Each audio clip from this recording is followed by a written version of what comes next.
Welcome back, everybody. It is March 5th of 2019, and this is going to be episode 3 of What is on My Desk. So there we go, episode 3 of What's on My Desk. So you're going to see some progress of the 3 German aircraft that I've been working on, the Focke-Wulf 190A8, Dora 9, the TK-152, and the HE-162.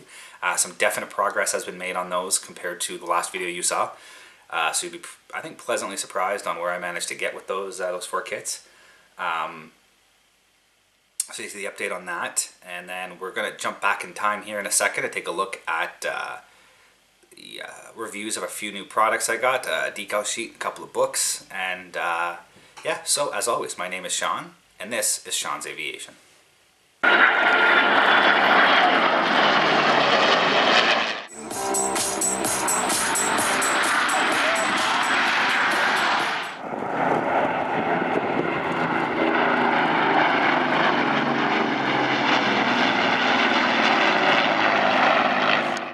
And now, let's hop back in time, a couple of weeks back when I filmed these reviews, and you'll take a look at those new products I got, and then we'll jump back here and take a look at these models. Stay tuned.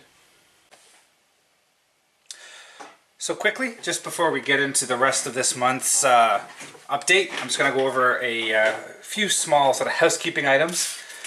First and foremost, a new decal sheet I got.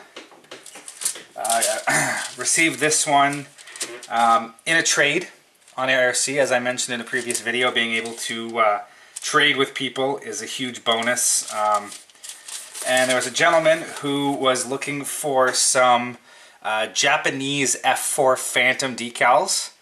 I'll throw the picture up here of what he was looking for. They came from the Hasegawa kits. I had purchased one of the Hasegawa kits, and my dad had purchased one of the Hasegawa kits. And both of us had built up our F4 Phantoms in Israeli schemes. I built the RF4 and he built a standard F4 Phantom, both in Israeli schemes. And again, here's a picture of what mine turned out looking like. I'll go over some of these in a later sort of update video for what I have built already. So the gentleman was looking for those decals. I had them. So we negotiated a trade, and one of the few kits I have laying around, it's a already built F-16. Built by a high school friend of mine, and a few years ago I bought his whole collection off of him. He was kind of downsizing, and it was a whole box of models, a lot of 1/48 scale F4s, F-16s, F-18, a couple of F-14s, some F-117s, and a 148 the B-1 Bomber. And I've so far sold off the B-1 Bomber, and eventually I plan to redo some of these, strip down the paint, rebuild them up into some modern schemes. So this here is the Expert's Choice F-16 decals for the Oklahoma, Ohio, and Illinois Air National Guard units. All of the schemes that are included in this date back to sort of the late 90s. See what the range here is. Kind of like a 1997, 1991. You know, so they're a little on the dated side. The sheet itself was actually produced in 1997, so it's a bit dated, but I purchased it specifically for the Ohio National Guard scheme. I built a A7 in the Ohio National Guard scheme. I'll throw it up here now so you can see how that turned out. Then I figured, you know what, I don't have any plans for the F-16, and having the A7 and the F-16 side by side in the Ohio Air National Guard kind of markings would be pretty cool. So that is what I bought. So it comes in with a bunch of different schemes. I'll throw up a link to my review of this on my website. I'll put it down in the description so you guys can access this if you're interested in seeing what's included. But there's tons of different aircraft. There's 1, 2, 3, 4, 5, 6, 7, 8, 9, 10, 11, 12 aircraft included on the sheet. But it gives you a bunch of random, as you can kind of see on the sheet, all the numbers here and here that you need to basically build any F-16 flown by any one of these units. So quite a few options in there. So, you know, it's a nice little bonus to get. Didn't cost me anything. and I was able to unload some of the other decals that I would never in my life ever use. So I got that. These I actually purchased a while ago, but I figured I'd go over them now because they're pretty interesting. These are 3D printed parts. 3D printers are going to be, I think, the future of the scale model industry. You'll always end up getting models as models, you know, built by manufacturers and pumped out in large numbers. But where 3D modeling is going, or 3D printing I should say, is going to make a difference is, for example, a manufacturer only has to design one version of the kit. They can issue one version, make, you know, hundreds of thousands of copies of that kit and sell them. It's cheaper for them because they don't have to do all the extra research and tooling, and it's easier because they only have to have one mold, and they just keep popping out the same version. And then in the past, whereas if you wanted to do, you know, sort of that garage kit aftermarket, you needed to make a master, you needed to do the research, be accurate, and then start casting in either resin or making it in vacuum form. And that was expensive for the average person. It was very time consuming. With the age of 3D printing, you just have to do a CAD drawing. You could just throw together a CAD drawing of what you want to design and print it out. For example, like for these, they're for my F82. I picked up a Modelcraft F82 twin Mustang model. Found it on eBay. There were 2 kits for like $25. Great deal. The downside was 2 kits, no boxes, 1 set of instructions, no decals.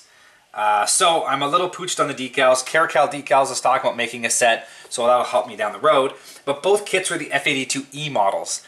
And it'd be a little weird to have just 2 E models sitting around. So this is the parts I need to make a Night Fighter version. And it cost me, you know, about, well, I'll show you the most expensive part in a second, but these are the flame dampening exhausts. They didn't cost much at all to make, so these ones weren't too bad. So these are the flame dampening exhaust stacks, which the Night Fighters carried. So you get 4, obviously, 2 for each fuselage. It's a twin Mustang, so it's a twin boomed aircraft. So these are the flame dampening exhausts. As you can see, 3D printed, very quick, very fast, not very expensive in the end of it. And for one guy to spend however long it took him to do the 3D modeling for this thing on a CAD software somewhere, and then it just lives on like the Shapeways website. And every time somebody orders it, you pay Shapeways for the printing, and he gets a cut. So it's a couple of hours of his time, but there's no downstream casting and maintaining of molds and everything else. So it's very economical for somebody to do this. And the cost of 3D printers are coming down, massively. So it gets to the point where I could buy my own 3D printer and just print off the parts every time somebody wants them, instead of having to go through something like Shapeways or whatnot. So, I can make more of the money instead of paying somebody else to do the printing. But, it's a really interesting concept. So that was the 3D, the flame dampening exhausts. Now, the big money, it cost me about $50 for the 2 parts, but the big money was this guy. And this is the center radar pod that fit between the wings, the center section wings on the Night Fighter. And this guy here, it's painted, it's molded in a slightly rougher casting. I don't know if you can kind of zoom in, if you can come up with the details, but there's sort of ridges. You can kind of see all the ridges from the 3D printing as it was built up in the 3D printer. You can sand that all smooth, and you won't notice it once it's done. If you were to go into the fine casting, this would have cost a lot more. But this is a very large piece, and it takes a while for a 3D printer to make. So that's where the high cost is. But, I mean, to get the piece like this in solid resin, you would be spending almost as much in material. This is completely hollow. So to mount this on your airframe, it weighs nothing. It literally weighs less than my X-Acto knife. We're talking about the same as this paintbrush in terms of weight. So mounting this on the aircraft doesn't significantly add any stress to the model, which is nice. Resin would weigh a ton, strain the landing gear. These 3D printed parts are going to be an absolute game changer when the cost gets down into a range where everybody can have their own printers. It gets to the point where I can just download the file and print it myself, and it's just the cost of the raw styrene that's going to cost me. I mean, these printers, you can buy them now for less than $1,000. You know what I mean? So considering the amount of money I've spent on aftermarket resin over the years, you know, less than $1,000 for a 3D printer, and being able to 3D print all of my own detail parts, you know, detailed cockpits, extra parts, modifications to planes. You know, if I wanted to build a different version or have wings folded, to be able to just download the plans and 3D print a folded wingtip hinge, game changer.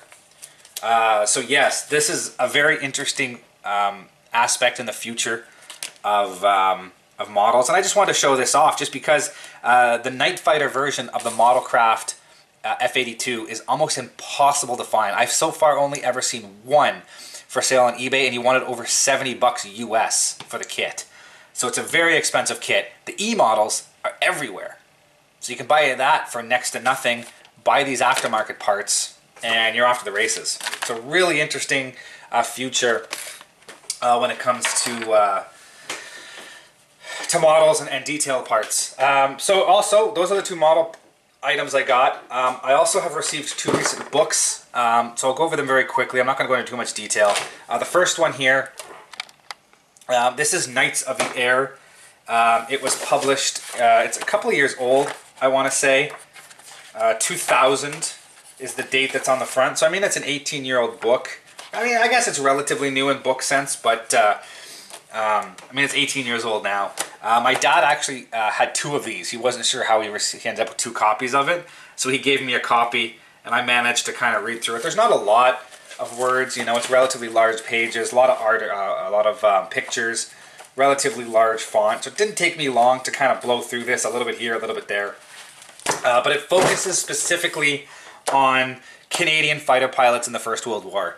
And it's a very interesting read. You know, you get a lot of good detail about some of those Canadian aces, the names everybody knows about: Billy Bishop, Billy Barker, Roy Brown, you know, McClellan, Bredner, Leckie, all of the names that people kind of have heard in the past.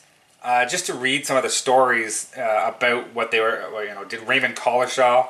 So it's interesting to read through. It's also kind of interesting. It's written in a chronological order. So it starts in 1914, sort of with the first Canadians going into combat, flying and how they got there. And then it ends sort of at the end of 1918 talking about, you know, like the Roy Brown and the Red Baron stuff and all that other stuff with Billy Bishop and Billy Barker. So very interesting book. Anybody who has any interest in aviation, Canadian aviation history, or World War I in general, definitely should have this book in their collection. I don't know how much it is. As I said, it was given to me as a gift.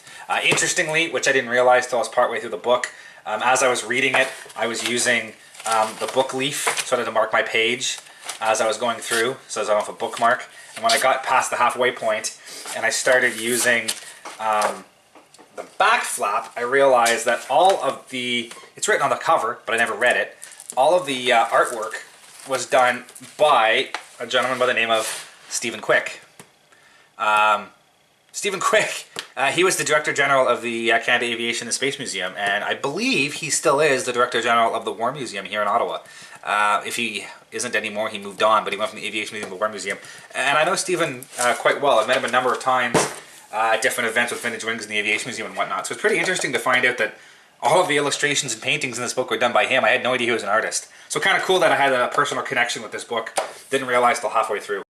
But again, anybody who has any interest in World War I aviation or Canadian pilots, try to track this book down. It is definitely worth a good read and is an interesting reference to have around the house for different things.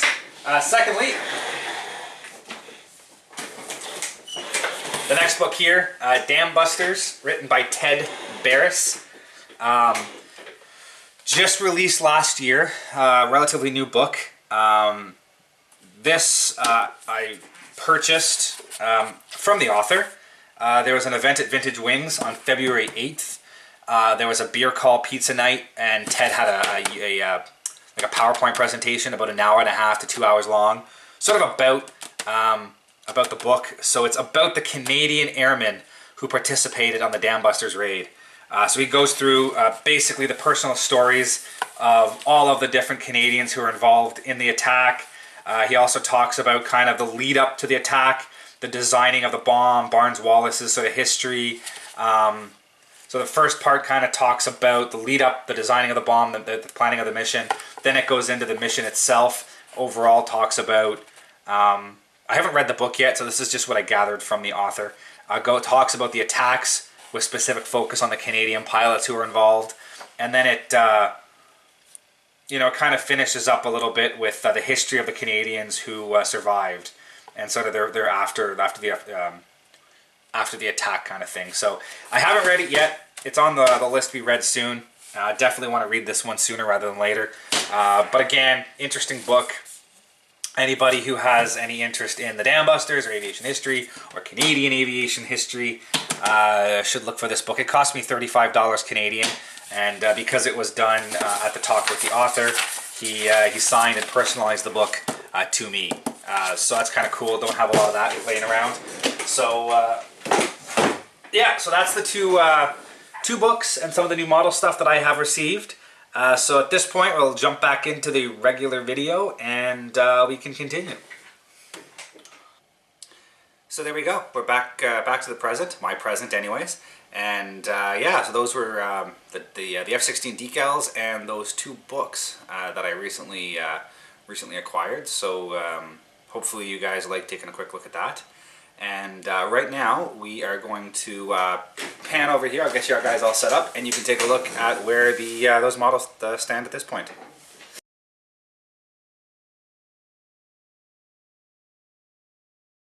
Okay, here we are back at the workbench. So like I said, I managed to get a little bit of progress done on these four fighters. It's going to be a little hard to see some of the details, but once this is all done and I get the time lapse together, you'll get some better views of everything. But first off, the Focke-Wulf 190A8. So this is what it looks like right now. The fuselage is buttoned up together. I've got the light over here for you. Cockpit's all in there. Everything's assembled. Everything's fuselage put together. I got a little bit of the sanding done along the seams when it was easier to get done. So it's all together. And then with the wing, I have just this back sort of fuselage joint glued. The forward half isn't glued yet. You can see there's a bit of a wobble in the wing. I just don't have that glued together yet. I haven't quite gotten that far, but you start to get the idea of what this plane is going to look like once it's assembled. So I do have like the engine is painted up, the cowling is all ready to go. So probably another. Well, it depends on how much free time I have. My twins are due any day now. Sometime in the next 2 weeks, I guess. 2 weeks yesterday is going to be the scheduled C-section. So sometime in the next 13 days, the twins will arrive, and that's definitely going to eat into my model building time. So we'll see how far we get before the next video. The next video update might be quite a short one. But anyways, I suspect it's only going to take a couple of more hours of work on this, and it'll be ready for the first couple of coats of paint. So we'll see how that goes along. So yes, Focke-Wulf 190A8. And then next up was the Focke-Wulf 190 Doran 9.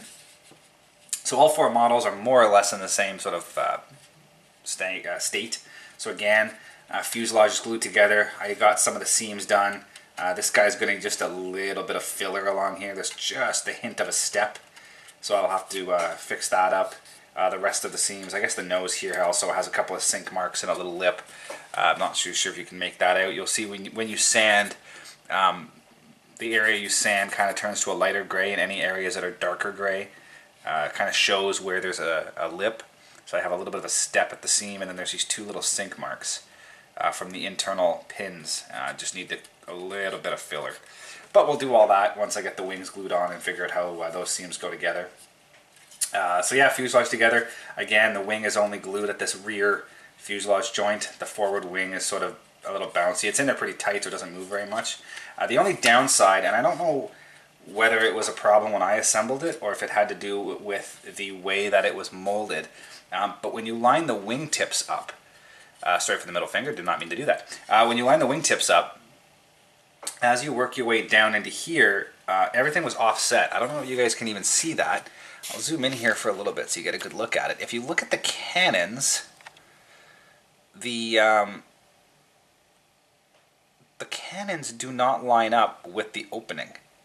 I actually had to gouge out a little tiny piece with the cannon here. You can see the hole is down here, and the cannon is just a little farther outboard than the hole on the bottom wing. So even though the wingtip framing here, even though the wingtip is perfectly lined up and the hole for everything is lined up, and as you work your way down the leading edge, even when you get sort of to this seam right here, this panel line from the top of the wing rolls over and lines up perfectly with the panel line on the bottom of the wing.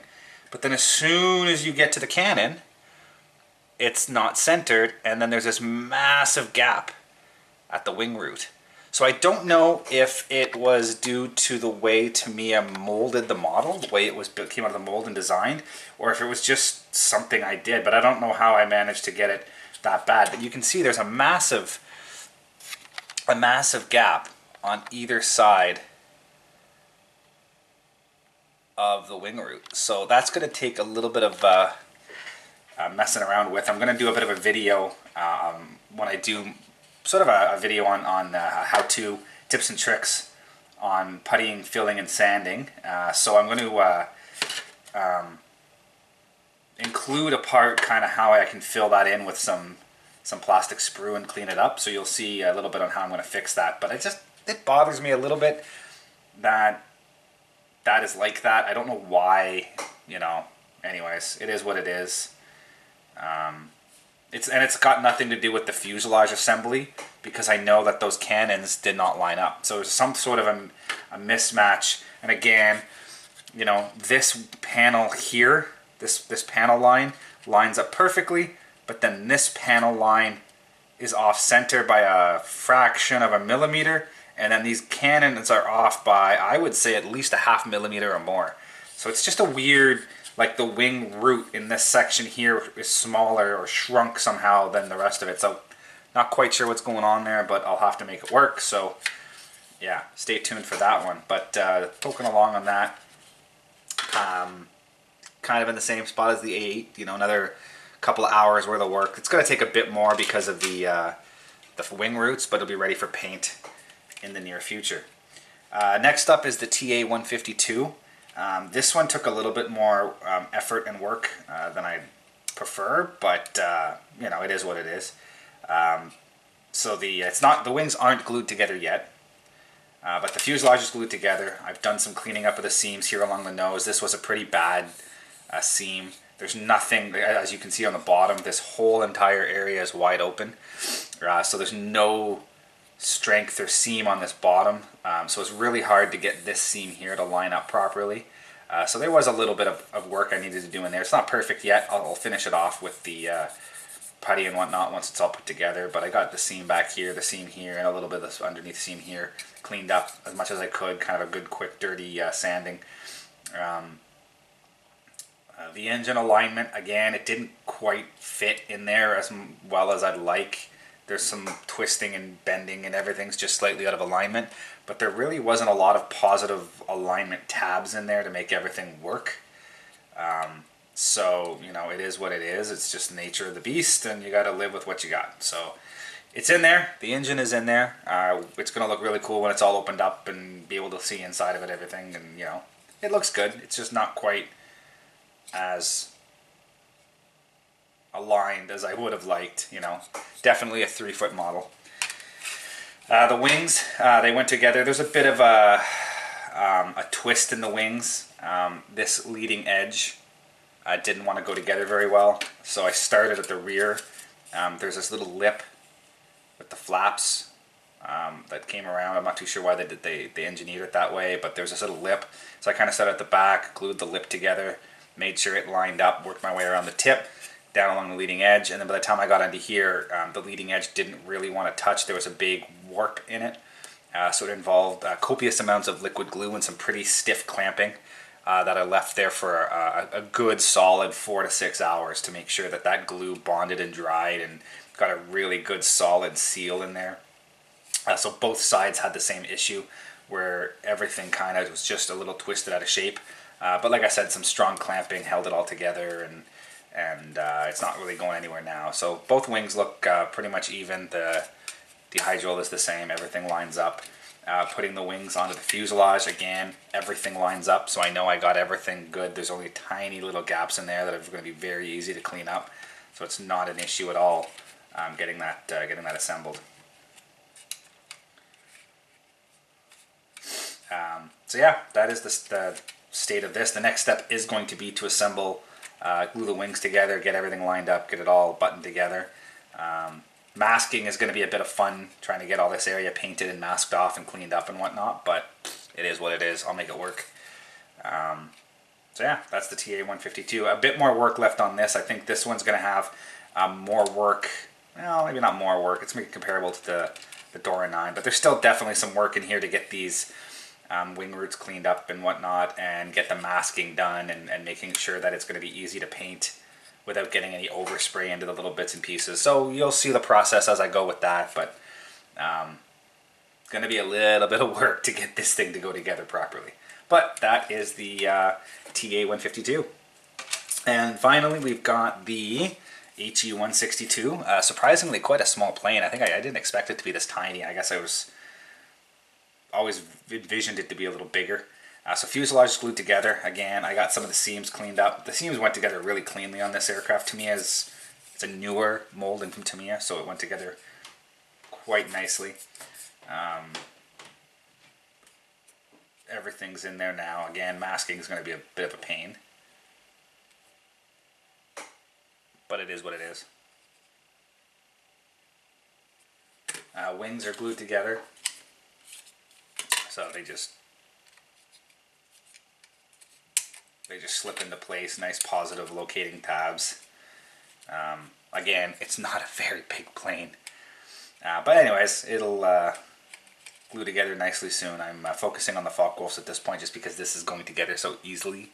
There's not a lot of work that this one needs, or the other ones do need a bit of finagling and work, so focusing on the Focke-Wulf 190s, and these things will go together closer to the end as I move along. So yeah, that's the status of the 4 planes. So a little bit more construction work to go, and then there'll be some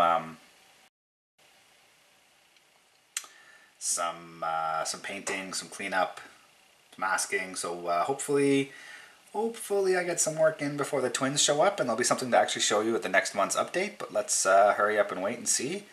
I guess finally, before we go, just to give you guys an example of what we're looking at for scale. I'll just zoom out a hair here.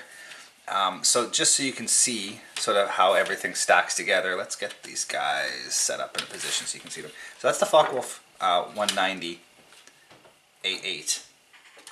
And then you compare that to the Dora 9. And you can kind of see the difference in fuselage length. But the wings are the same. So you can kind of see how those two sort of live together with the changes. But then you mix in the TA152, and this thing is just a beast.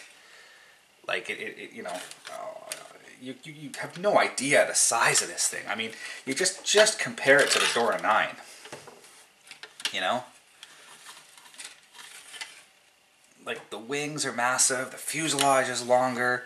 You know, so you kind of mix all 3 of them in here, and you can definitely see the evolution of the Focke-Wulf family as it went through the war and whatnot. So it's just really cool. I can't wait to get all these together and on the shelf and really show off the evolution of the Focke-Wulf family. So so yeah, that is updates from the bench. Thank you for watching, guys, and as always, if you are interested in any of the content you see, you can access my website at www.seans-aviation.com. You can see all the latest pictures of aircraft and museums and the build logs of all of my current models and past models on that site. And if you're interested in any of this content, please click the subscribe button here on YouTube to follow more. Thank you very much, and see you guys next time.